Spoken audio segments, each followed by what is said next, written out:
Hi, Eagles fans. Katie Florio back now, joined with a very new face. We're really excited to welcome Dan Hinote as the new associate head coach of the Colorado Eagles. And Dan, obviously, a lot of experience at the playing level and the coaching level in the NHL. And we'll dive into all of that shortly. But first off, congratulations on your new role. What was the initial reaction, kind of excitement from you and your family? You could not have been more excited. Obviously, um, everybody in my family, my friends, all my close people were put it perfectly with welcome home. And that's how it feels. That's how it's always felt. Even just flying through that godforsaken airport, it felt like home. And with all the great, and what's not surprising, but a fantastic byproduct is that when you have an organization that has success both on and off the ice, like the Avs had, people stay for a long time. And so, coming back and just even walking around in the practice facility, there's a lot of the same faces and people from when I was playing there. So I couldn't be more excited. Couldn't feel more like home as well.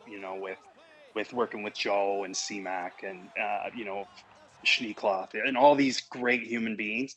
So and I've gotten 30,000 texts from all my people in Colorado. And probably some people I owe money to, but they'll know where I'm at now, so they can come find me. But yeah, it's just been that's what it's felt like. And for my mom and my sister and my kids are excited because we talk about Colorado all the time and the stuff that went on in those days. And yeah, so it's been a little bit of a whirlwind this summer getting everything situated, but as far as excitement goes, I could not be more excited to come home. Well, you say come home, use that homecoming a lot, and obviously that is the case for you. I know when we put your coaching announcement out a few weeks ago, there was nothing but positive reaction and not just reaction that you are going to be a great guy for this job, but exactly what you said. So many fans who you haven't even met personally saying, welcome home, welcome back, things like that. And so for those listening right now who don't know, which I don't think there's many who don't know this about you, but you obviously spent your first 6 seasons in the NHL playing with the Avalanche, won a Stanley Cup with them in 2001. So reflect back on maybe some of those memories as a player here and what it means to not only come back to this organization, but now come back in a different capacity. Yeah, it's almost like after everything that they've done for me in my career, my family, and everything like that, coming back to work in the organization feels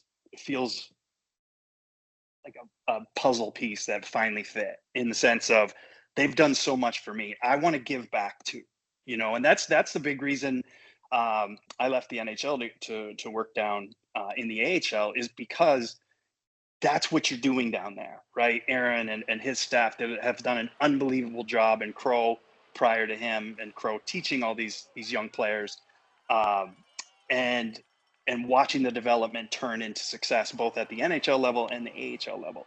And so that's kind of the big reason I wanted to work here with the Eagles and with Joe and Chris McFarland and everybody in the organization, is partly because of what they've done for us. You want to work for good people, good human beings. At the end of the day, if the top of any organization is good humans, odds are everything underneath is going to be good humans. And that's what's happened here.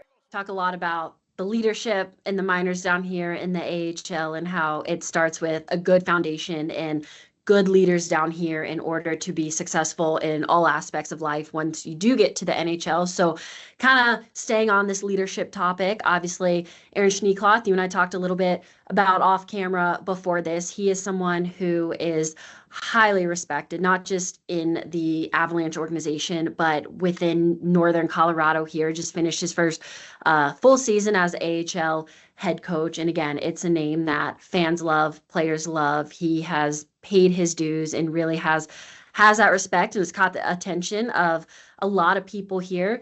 Did you two ever cross paths during your playing days back when you were younger? And if so, how excited are you to kind of reconnect and go through everything that you've mentioned so far, with him by your side and kind of going through this together as a team? Yeah, I couldn't be more excited. his reputation precedes him in every level, you know. And when you go to the draft and you talk to the other coaches around the league, and you know, he and I, we crossed paths, but we didn't really get to know each other. So that's very exciting for me because everybody I've talked to about him loves him, you know. And it's like, and then that in hockey, that's the typical reaction, right? You can always, in hockey, when you ask how someone is, there's only like three varying degrees of an answer.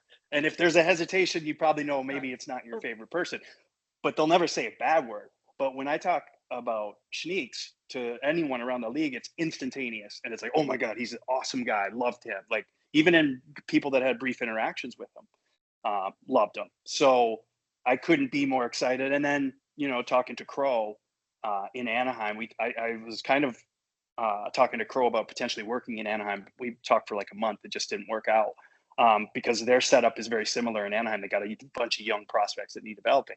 But when it didn't work out, you know, Schneeks is his guy, you know, and I loved my conversations with Crow, and he loved Schneeks, and they philosophically are aligned, and that aligns with me. So, you know, I couldn't have asked for a better situation going in, where here's the perfect example of a guy that's paid his dues.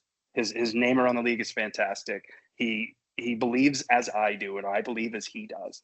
So, you know, there's not going to be any, you know, questions. It's just going to be, this is the path. We both believe in it, and that's empowering. And it's empowering for the players to see that, because a staff that gets along really well and is on the same page is contagious with the players, and they feed off that because they're smart. They're a lot smarter than people think, and they're really intuitive when it comes to their coaches and their trainers and all the people around them. And so when you do get along as well as the staff does in Fort Collins, it feeds the team. So I'm excited to be a part of that as well.